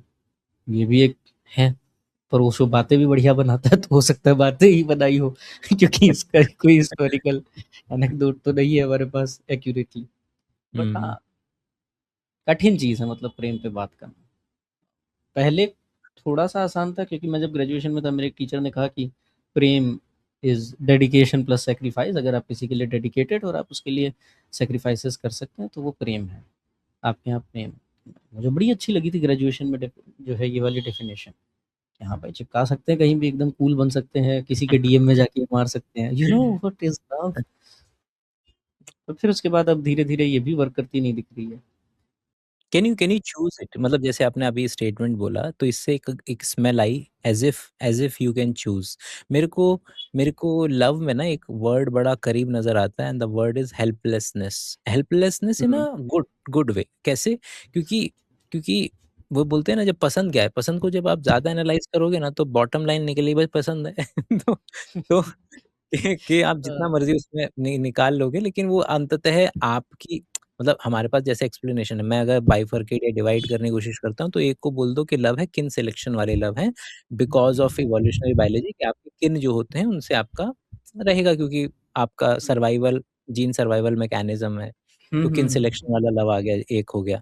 एक है हुँ, क्योंकि पार्टनर चाहिए लाइफ़ को आगे बढ़ाना है, तो एक वो सेक्सुअल और सेक्सुअल जिसका एक वाला आपके पास हो गया। हाँ, हुँ, और उसका उसका उसका धीमा वर्ज़न विल बी रोमांटिक वाला, कि हुँ, रोमांटिक वाला हो गया। उससे एक कदम नीचे हुँ। आएँगे तो थोड़ा-सा प्लेटोनिक रिलेशनशिप्स आ जाएँगे और फिर हाँ, so एक you have आएँगे। a hierarchy in mind as well. बढ़िया है। हाँ, I've never हाँ, thought हाँ, of it in terms of hierarchy, क्योंकि आप बायोलॉजी से आ रहे हो तो वो डिटर्मिनिज़्म के सेंस में आप सोच पा रहे हो। मैंने कभी ऐसे सोचा नहीं कि हाँ। और फिर then one becomes bougie out of hmm, understanding. This person hmm, becomes, ये हुँ, तो हो गए, ये सारे हो गए हेल्पलेसनेस वाले, क्योंकि ये hmm, either coded in your DNA किसी भी हुँ। तरीके से, कि भाई ऑपोजिट जेंडर को प्लेटोनिक छोड़। कैसे डीएनए में कोडेड है? प्लेटोनिक डीएनए में कोडेड नहीं है, मतलब कि अगर कोडेड को बोलूँ तो मैं 2 ही को रख सकता हूँ, किन सिलेक्शन वाले को और हुँ, इसको। मैं तो एक कदम दूर हट रहा हूँ, ऑफस्प्रिंग। सोसाइटल वाले में रखूँगा। प्लेटोनिक को मैं हुँ, सोसाइटी और एंथ्रोपोलॉजी इन दोनों पे रखूँगा, क्योंकि भई मैं पुराने से ले आऊँ ना, सबसे पुराने से हुँ, जीन हुँ, हो गया, जीन के हुँ, बाद आपका थोड़ा-सा एपिजेनेटिक, फिर सोसाइटल, हुँ, और सोसाइटल में हुँ, आपके आ जाएँगे जो कि डिफाइन करते हैं कि आपको किस तरीके के लोग पसंद है। अब आजकल देखिए आपके ये टी-शर्ट जो है, ये मैंने हुँ, इसलिए खरीदी है क्योंकि ये सस्ती है। अब सस्ती हुँ। में क्या क्या होगा, सस्ती वो चीज़ बिकेगी जिस तरीके का फैशन मार्केट में चल रहा है। तो कोरियन फैशन चल रहा है मार्केट में, तो ये बैगी हाँ क्लोथ्स जो भाई, हैं, अब सस्ते मिलते हैं बहुत ज़्यादा, क्योंकि हर मार्केट में आदमी डिमांड बहुत है, तो ये अचानक ₹250 से में लोगों ने जीन्स ज़ेप्टो छोड़ दी और पे। पैंट्स पहनने हैं, व्हाइट ट्राउज़र्स पहनने हैं, सफ़ेद हाँ, रंग के और वो भी। वो कौन याद है पहनता आपको था? एक आप बताओ, आपने अपने जवानी में किसी को सफ़ेद रंग की पैंट पहन के घूमते देखा? मेरे ऊपर वाले में जितेंद्र और मेरे पिता हाँ, हाँ, मतलब कि तब वो था। तब आया था। लेकिन उनकी चपटी-चपटी, पतली-पतली पैंटें रहती थी, एकदम पैर में। अभी वो एकदम फैली हुई बढ़िया एकदम, पता बैगी, नहीं क्या हाँ। उसको भी कुछ कहते हैं। Korean baggy pants baggy basically. Clothes आ गए हैं, ये मतलब कोरियन फैशन और उसने मतलब जकड़ लिया है बढ़िया तरीके से, और वो तो पर हम तो ठीक है काले हैं कि ना, हर तो हमें क्यों करना है? ये सॉरी। तो चला है, ये लड़ आप वहाँ से भी ले सकते हैं, क्योंकि अगर आप ध्यान दो तो वो जो बेल बॉटम है वो ब्लैक फैशन, मतलब वो वहाँ से हुँ, जो हुँ। जैज़ प्लेयर्स, अगर उनकी हाँ, आप हाँ, पैंट वहाँ से देखेंगे तो आती बेल है। बॉटम वाली हुआ करा करती हुँ, थी, तो ब्लैक से अगर वो लेना है तो वो लिया होगा शायद हमने, अमिताभ बच्चन से, फिर हमको मिल गया, अब मिथुन चक्रवर्ती से। बट ख़ैर पॉइंट इज़ कि ये बैगी क्लोथ्स ₹250 की ज़ेप्टो से जो टी-शर्ट आई है, वो एज़ अ कॉन्सिक्वेंस है, not I am trying to get into Korean fashion, but ये सबसे सस्ता है तो ये यही मिलेगा। जीन्स आप याद करें अवेलेबिलिटी थोड़े से। दिन पहले, हाँ, थोड़े दिन पहले वो जो बिल्कुल पेंसिल बिल्कुल ऐसे चिपट करके और हाँ, पिछवाड़े चपटी से वाली। थोड़ा नीचे, हुँ, हुँ। हाँ, पिछवाड़े से थोड़ा-सा नीचे वही चला करती थी। अब देखिए अब बैगी वाली हाँ, आ गई हैं, वो आपको सारी वो बैगी जीन्स ही स्ट्रेट मिलेंगी फिट देखने को। बैगी। बैगी तो नहीं, पर स्ट्रेट फिट फिर भी मैं पहन हाँ, लेता हूँ बैगी। स्ट्रेट फिट और एक तो मैं मेरी लंबाई कम है तो बैगी में मैं और ज़्यादा लगता है माचिस की डिब्बी हूँ भाई। आपको हाँ, सो मतलब ये रेगुलर फिट ही आप पे सबसे ज़्यादा मेरे को लगता है किसी उस पे हाँ, फिट होगी। मतलब कि अगर वो है हाइट को अगर आप कंसिडर कर रहे हैं। पॉइंट इज़ कि प्लेटोनिक वाले को मैं सोसाइटल वाले में रखूँगा कि हुँ, सोसाइटी में जो लोग गोरे हैं, मतलब हमारे मतलब कि अभी जो सोसाइटी की कंडीशनिंग है उसके हिसाब से प्लेटोनिक लोगों को लगेगा कि हुँ, ये व्यक्ति के साथ बात की जा सकती है, लेकिन उसमें हाइट, उसमें उसके सर पे बाल हैं कि नहीं है, उसका बोलने का हुँ, अंदाज़, और ये वाली हुँ, चीज़ें आ जाएँगी जो सोसाइटी डिफाइन हुँ, कर रही है। उससे एक कदम ऊपर जो है वो आँखों देखी के बाबूजी, जो कि फिर हाँ। आउट ऑफ अंडरस्टैंडिंग इन चीज़ों से ऊपर उठ गए हैं और उनको फिर वो चाय वाला भी बहुत खूबसूरत नज़र आएगा। सब लोग उनको खूबसूरत नज़र आएँगे। तो तो हाँ, ये वो मे बी मतलब ये लोग उसकी उन वो वाली बात कर रहे होंगे कि हाँ, हाँ, जब एक ऐसा इंस्टेंस आ जाएगा जब सभी लोग आपको उतने इक्वली खूबसूरत नज़र आ रहे होंगे। खूबसूरत लगने शुरू हो गए। मगर वही है ना कि जो है I don't know never experience that and never met someone who has experience that so no idea मुश्किल है। बट ठीक है कृष्णमूर्ति कह रहे थे I will buy it for a movie. ऐसा वक़्त आएगा कि I might feel being completely present मतलब एक दो बार when I have been with people I have felt thing like this ये जो बोल रहे हैं पर पता नहीं है इफ इट्स द सेम और not. I mean hmm, you might feel something like that even in romantic relationship as well जो कृष्णमूर्ति कह रहे हैं कि सेम टाइम एब्सोल्यूट इंटेंसिटी के साथ होना and all that you might feel the same thing in a romantic relationship as well. But I am not very hmm. Sure कि जो है कृष्णमूर्ति मीन्स दैट ओनली क्योंकि रोमांटिक में फिर वो नीड वाली भी चीज़ें हैं हाँ, जो आपको ड्राइव करती है। ये एक एक जो है ना, एक एक जिद्दू जिद्दू वहाँ से भी आते हैं, जिद्दू और ओशो दोनों में, कि डाइकोटोनमस वर्ड जो होते हैं वो एक दूसरे की वजह से एग्जिस्ट करते हैं। तो प्रेम मतलब लव और हेट जो है टिपिकल, तो हुँ, एक इनका ये लेवल है जिस पे ये डिफाइन करते हैं कि लव और हेट क्योंकि डाइकोटोनमस हैं, they exist because of each other, either they are going to hmm, cancel each other out और they both will exist. Hmm, और हुँ, फिर इसके ऊपर अगर कोई व्यक्ति जब लेयर लगाता है, because they don't have a word for it, they are again hmm, using the same word which is love, but hmm, here it is representing a eternal bliss state जिसमें आपको आपकी हाँ, वो आपकी ब्लिस हाँ, हाँ। प्रॉपर्टी है ये। मतलब यहाँ पर हुँ, लव की जो परिभाषा है वो सामने वाले से गवर्न ही नहीं हो रही है, हाँ, हाँ, क्योंकि वो आपकी सेंस ऑफ बीइंग से हो रही है या हाँ, वो कि आपकी वो नेचुरल स्टेट ऑफ बीइंग है। वो हुँ, आप हैं, वो आपकी कारीगरी है हाँ, कि वही, आपको वही, वही। इस तरीके का कुछ आइडिया हाथ लगा है, जिसकी वजह हाँ। से you have overcome all those conditionings basically. Hmm, hmm, hmm, hmm. और हाँ, वो अभी आपका हम स्टेट ऑफ लोग बीइंग है जो आपने साल लगा के इतना वक़्त लगा के साधना-वाधना करके आप वहाँ पे पहुँचे हैं जहाँ पे आप फ्री भी हैं। अच्छा उसी स्टेट में आप फ्री भी हैं। ये भी एक मज़ेदार चीज़ है कि उसी स्टेट में आपको फ्रीडम में भी रखेंगे, उसी स्टेट में आपको प्योर लव की स्टेट में भी रखेंगे। हाँ, ट्रू। ये मैंने अभी जॉइन नहीं किया था, ये दोनों बिल्कुल जॉइन होंगे। The idea of hmm, free और द जी। आइडिया ऑफ ब्लिस और लव में जो है वो बिल्कुल होगा। कि इसको मैं यही 3 देखता हूँ कि दुनिया ने हँसा दिया तुम हँस गए, दुनिया ने रुला दिया तुम रो हुँ, गए। फिर इसके ऊपर आएगा अपने को फ़र्क नहीं पड़ता है दुनिया से। और फिर हुँ, इसके हुँ। ऊपर आएगा इटर्नल ब्लिस के 3 ये हाँ, 3 लेयर कि हाँ। इस तरीके से इसको या अगर it makes sense, it makes sense. Categorise करो तो। हुँ, ठीक है। तो आज के thank you so much seriously. तो यार ठीक है। थैंक यू सो मच भैया, मज़ा आया थैंक मुझे यू भी। सो मच भाई।